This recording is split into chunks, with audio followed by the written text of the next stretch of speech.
Greetings, Earthlings. We are happy everything. Christmas, New Year's, solstice, equinox. Of course, the equinox is 3 months away. Everything, happy everything. And welcome back.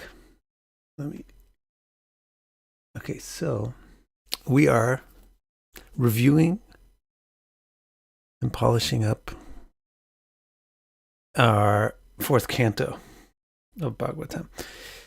So far we have reviewed the family tree of Manu and Chattaroopa, and that's actually the backbone of the whole fourth canto. That family tree is the basic timeline that the rest of the stories are organized around. So when it gets to the youngest daughter of Daksha and Prasuti, Sati, then it breaks and tells the story about Sati's marriage to Shiva to explain why they didn't have any kids. Then we just finished that one up. That was I think 4 chapters, and then we finished. Let's check. That would actually be 5 chapters. That would go up to chapter or 6. Yeah, 5. That would go to chapter. I don't know. That went from chapter 2 to 7. Okay, the first one, the family tree, was chapter 1, and then. Now we're going to start the third story, which I decided to title Vengeance and Bliss, Dhruva's story. I think we have 3 or 4 chapters for this story. So let's do that. We'll be starting. I'll show you some of the nice pictures. We'll be starting here. This is Dhruva with his mom. A very nice illustration.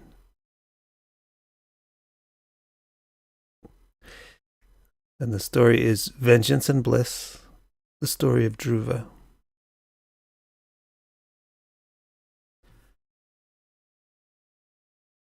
Now, continuing the family tree. So in order to tell the story, in order to move to the next story, he's going to go back to the thing that he, being Maitreya, the narrator, is going to go back to the subject that he was talking about before, which is this family tree from Manu and Chattaroopa, Brahma's creation, Manu. So he continued describing the family tree of Manu and Chattaroopa. Having covered all the grandchildren they had through their 3 daughters, he would now turn his tail to the descendants they had through their 2 sons, Priyavrata and Uttanapada. So remember, Manu and Chattaroopa are considered to be the prototype human beings, primarily because they have all these human characteristics and do sexual reproduction, which humans are the, I think, highest species that this is the regular way that they reproduce. It's not like a fact that I learned from somebody. It's just something that I'm thinking. Anyway, that was one of the special things about them, is that it was the first time that he was able to build an organic unit that could reproduce itself. And so how they reproduced themselves was quite important. So we're hearing about what the kids that they had. So Manu and Chattaroopa, they had Prasuti, Devahuti, and Akuti. And those were the 3 daughters, and then they had 2 sons, Priyavrata and Uttanapada. So in order to continue the story past Shiva, he's going to go back and talk about now the sons, who he hasn't described yet. But before he does that, he wraps up a few loose ends. This word apparently spelled wrong. He's going to wrap up a few loose ends, first by mentioning other early beings besides Sati, who produced no offspring, and then by describing a rogue branch of Brahma's family, expanded by Manu's brother, Immorality. I am not sure why he decides to do this now. It's obvious why he would describe these other ones who have no offspring, because that's Sati Sati was the reason why they went on the tangent and explained Sati's story in detail is because Vidura wanted to know why, when everybody is so focused on populating the universe, why did Sati not have kids? And so after the Sati story, he's going to mention other descendants of Brahmā who didn't have kids. Then he's going to mention a bad branch of Brahma's family. Why he mentions that one, besides it being instructive and important to know, like how it flows in the timeline, I'm not quite sure yet. We'll see if it becomes more clear. So here is where Maitreya talks about the childless creations of Brahmā. He mentions the Sanika Quadruplets. The Sanika Quadruplets had no families. They prevented their bodies from undergoing puberty. We heard much about them in Canto 3. Sanakumar, the Kumars, 4 Kumars, Chatusanas, Sanakas. More or less the first creations of Brahmā. Then there's also Narada. Narada was born from Brahma's desire for companionship, but considers no companion better than the Supreme Person, and therefore directs his energy to helping people form that relationship. So he doesn't form any conventional relationships, doesn't get married, doesn't have kids. Then there's Ribu. Ribu devoted himself to philosophy, not to family. So 33, the footnote on this, the Ribu, you heard that word before. They were summoned by Brigu to protect Daksha's ceremony from Rudra's furious followers. They're probably Ribu's students. Ribu had a lot of students, and his most famous student in the Upanishads is Nidaga, whom he taught the technique of finding truth by negating untruth, neti. So that's one famous Vedic phrase or slogan, neti, which means no. That comes from Ribu, who's Brahma's son, but who didn't have any kids. He just became a philosophy teacher, and he taught this technique that if you can weed out the wrongs, then you get the right. If you can weed out the negatives, then you get the positive. If you can weed out the untruths, then you get the truth.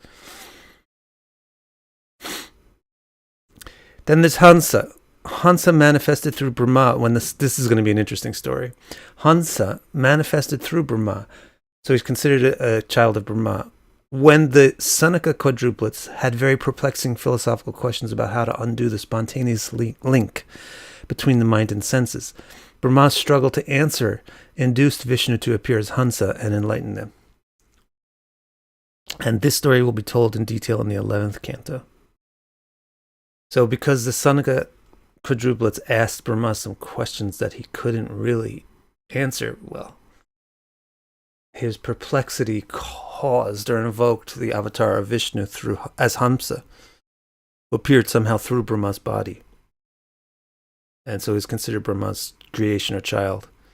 And then Hansa answered the questions. But he's another one of Brahma's creations who had no children. I don't know. We'll hear more about the story in the 11th canto to know more about this. And then finally there's Aruni and Yati. There are 2 other sages manifested from Brahmā who declined to participate in procreation. Aruni is the main teacher in many of the most important Upanishads like Chandogya, Brihadaranyaka. The extremely famous phrase, Tat Tvamasi, is his phrase. Tat Tvamasi, you may say, well, how is it extremely famous? It's extremely famous. Even in English, it's thou art that. And even in English, the phrase know thyself, which is so famous that it's in the Matrix 1, is that phrase really is Tat Tvamasi, expressed in English. Yati was just a celibate, renounced person. His name means renunciate. So that's what Maitreya does before moving on to the next story. He says, Sati isn't the only one in this early era of the universe who had no kids. There's these other 6 or 7 people, and he mentions them. But it is pretty rare then if you can mention them all with 7. Maybe he hasn't mentioned everybody.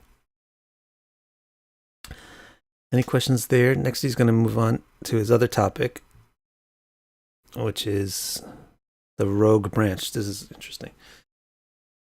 So he mentions that Brahmā produced a son named Immorality, or Adharma, who married a woman named Deceit, Mrsha. Now, how does Brahmā who Brahmā means wisdom. How does Brahmā make adharma, immorality?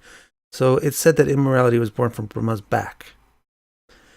So that's another way of saying immorality is the other side of the coin of wisdom. So if you have a friend, then you have a back.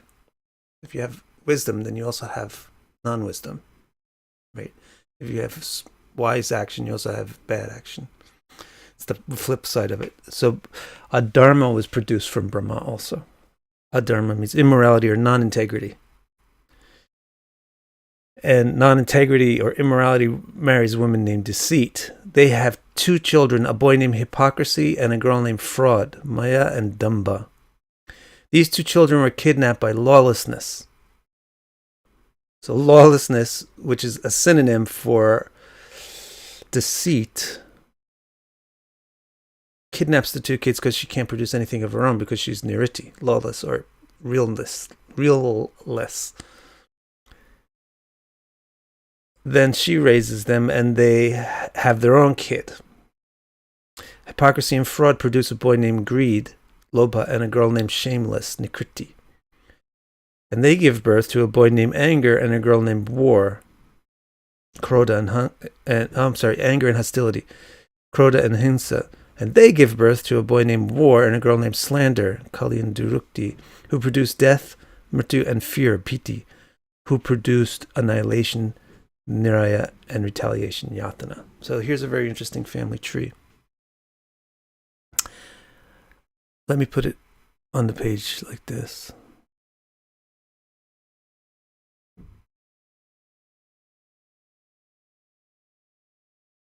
Is that viewable? Let me see. Not exactly, is it? All right. Let me show you this for a second, and then I'll explain it.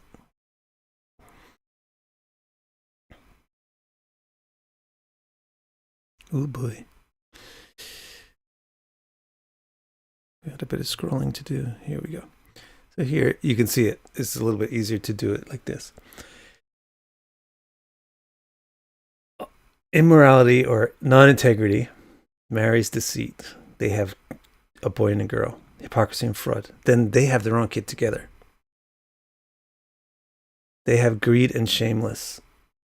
Shameless and greed have anger and hostility. Anger and hostility have war and slander. War and slander have death and fear. Death and fear have annihilation and retaliation. So you see a chain of events described here. And I will read you a little bit about that. Immorality is attracted to deceit, so it can hide and disguise itself. Remember, immorality is the same as non-integrity. That non-integrity is attracted to deceit because you want to hide your pimples. You want to hide what you actually are. Because you want to keep doing the thing that is not what you actually are. So immorality is attracted to deceit so it can hide and disguise itself. This allows the proliferation of the 2 kids, hypocrisy and fraud. If you hide your immorality or your non-integrity, then you become a hypocrite and a fraud. Then once you're a hypocrite and a fraud, then the stuff that you're hiding can really, really flourish. You've hidden all your bad stuff. Now that stuff will grow a lot, so you'll become greedy and shameless. So let's get back to this.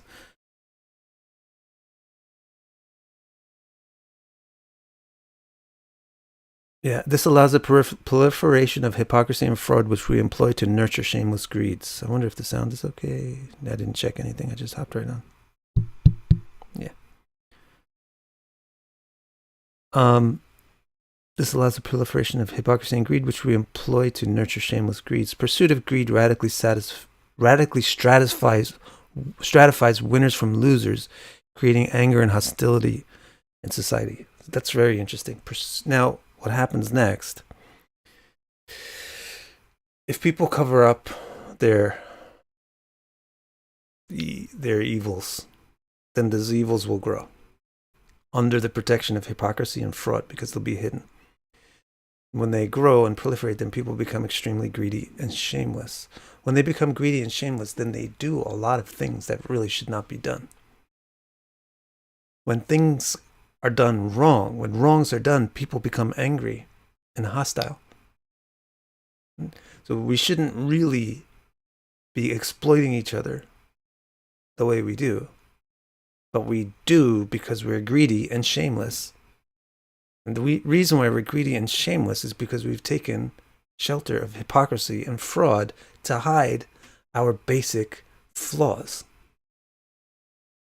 Instead of dealing with our basic flaws, we hide them, and then they become greed and shamelessness. That makes people angry and hostile. Then when there's anger and hostility, that of course escalates into war and slander. War and slander are open and covert conflict. Slander is covert conflict, and war is open conflict. That results in open and conflict problems, death and fear. The war results in death, slander results in fear.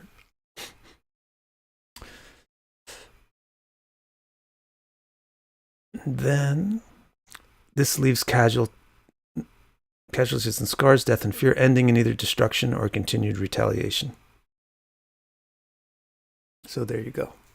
And then there's one interesting thing is the entire corrupted branch of Brahmā's family is incestuous. This makes the point that all of the worst things in human society are directly and purely the result of covering up our shortcomings with deception.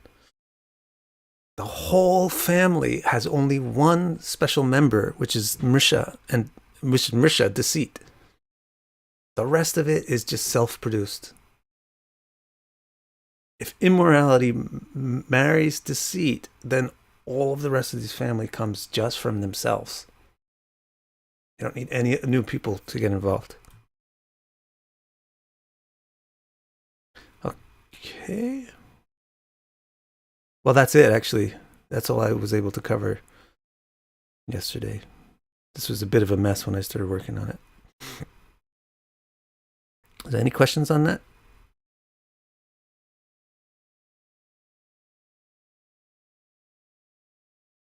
So we didn't actually get to start Dhruva's story. I apologize. We just got the wind up to it. How is it segueing from Sati's story into Dhruva's story? It's by continuing the discussion of the descendants of Manu and Chattaroopa. So now all three daughters have been discussed. Now they're moving on to Priyavrata and Uttanapada. They're gonna move to Uttanapada first. I don't know why. And Uttanapada is Dhruva's father. But before they get there, Maitreya just has these other things to say about Brahmā's family tree and the nature of things. Like, maybe it's like this. Maybe how could you get this problem from Brahmā? With Daksha was a problem, and it was a serious problem. Right. So maybe both of these things are related to Sati's story. The first one is, how come she had no kids? And the other one is, well, she's not the only one who had no kids. And then the other thing is, how could Daksha be such a jerk? And the other thing is, well, Brahmā can produce these problems too. Okay. That was a short little session.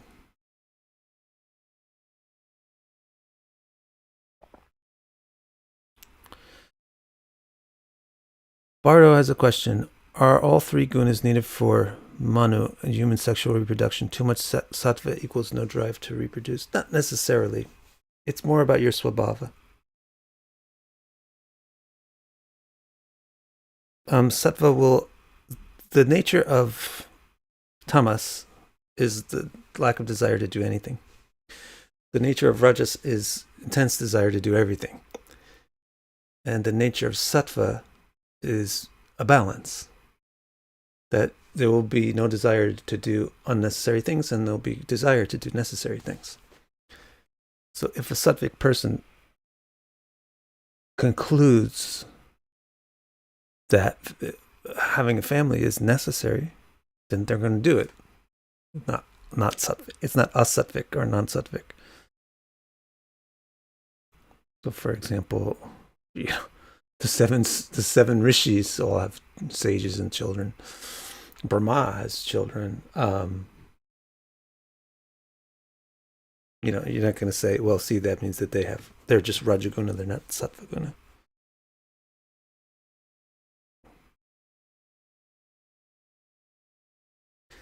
Galip Tasnimul Galip says, why did immorality generate? It's from the lack of qualities. Yes, it's from the back of Brahmā.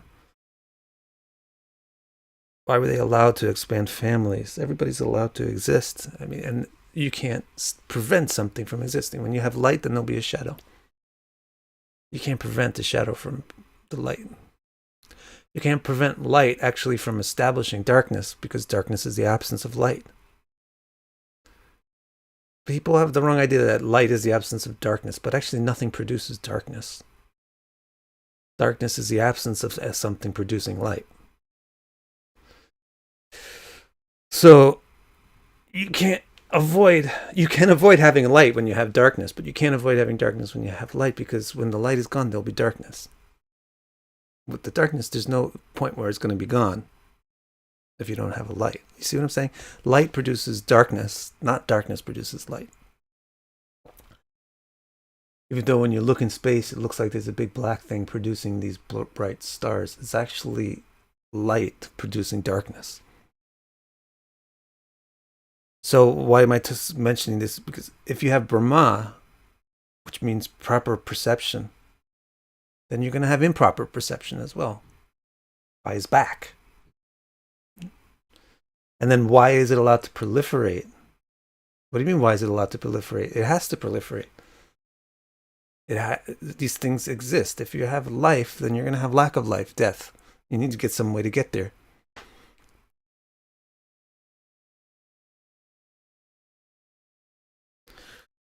What makes people immoral to begin with is the right question.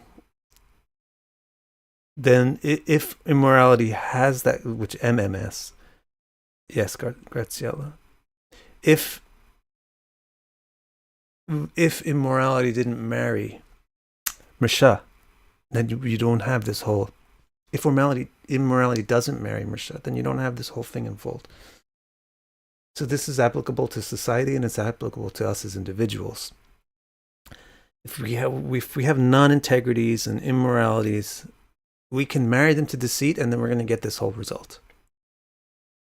Or what? What's the other option? That's MM's question. Really, what's the other way to deal with immorality? Where does it come from? If you know where it comes from, then you might come up with another way to deal with it. So immorality is a result of avidya. Vidya, dharma means the inherent property of the thing. And of dharma, immorality means not the inherent property of the thing. The thing has integrity when it is aligned with its inherent properties. The thing has non-integrity when it's not aligned with its inherent properties. Even structural, think about the word integrity in terms of structural blueprints, structural architecture. If the building doesn't have integrity, then it's not aligned with its like fulcrum.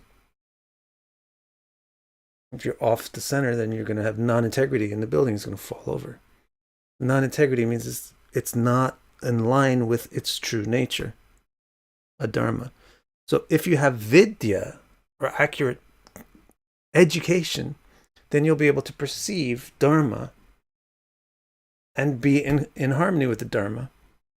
You'll be able to perceive your essential nature, and then you'll be able to be in harmony with it if you can perceive it. If you have avidya, non-education, then you probably won't be able to perceive your actual inherent nature. So you probably won't be able to be in harmony with it, so you wind up in adharma.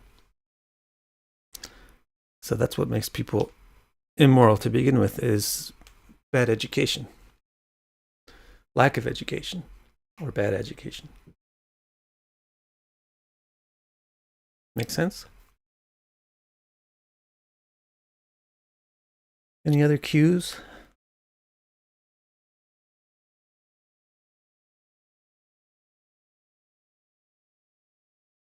Any other questions?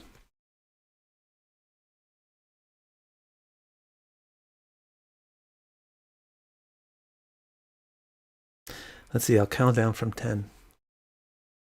10, 9, 8. Ta-da! Mr. Putin needs to listen to this intro to Canto 4. Deceitful stuff only leads to more problems. What's at the end of this path? By the way, is a Dharma here for a balance? Right. Well, I mean, the thing is, you look at the society and you'll see the immorality's family, but you'll look at the individual and you'll see immorality's family. And the leader of the society is just like the brain or something in the individual. So like the Putins, Trumps, whoever else is out there whose name I don't know, they all are just like the intelligence in your individuality. You can't place the blame on them. Although they're not free from blame, they're part of the blame. It's not because Putin exists that the world is immoral. He's like a result of the immoral world that intensifies it.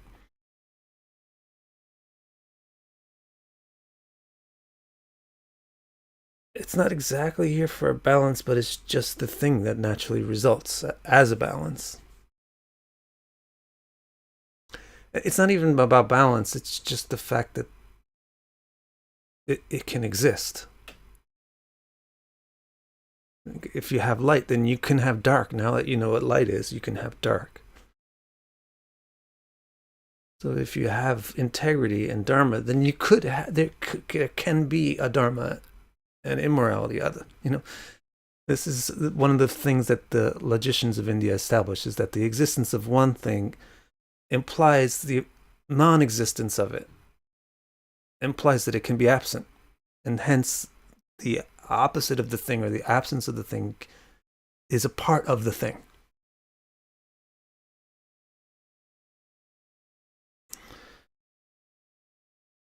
Now, MMS, how do you know you are receiving the right education? Well, go to good teachers.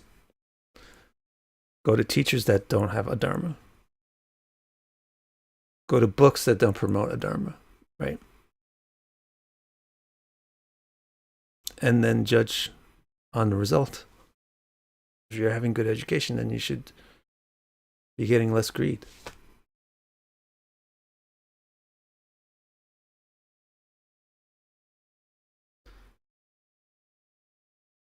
Okay, I'll count down from 10, and if there's no questions, I'll sign off.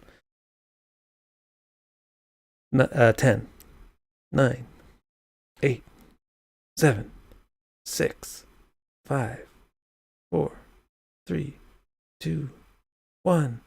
Happy New Year. Okay, so yeah, will it be Happy New Year before the next time? Yes. So Happy New Year, everybody. And I'll see you next year by the good old Pope Gregorian calendar. See you then.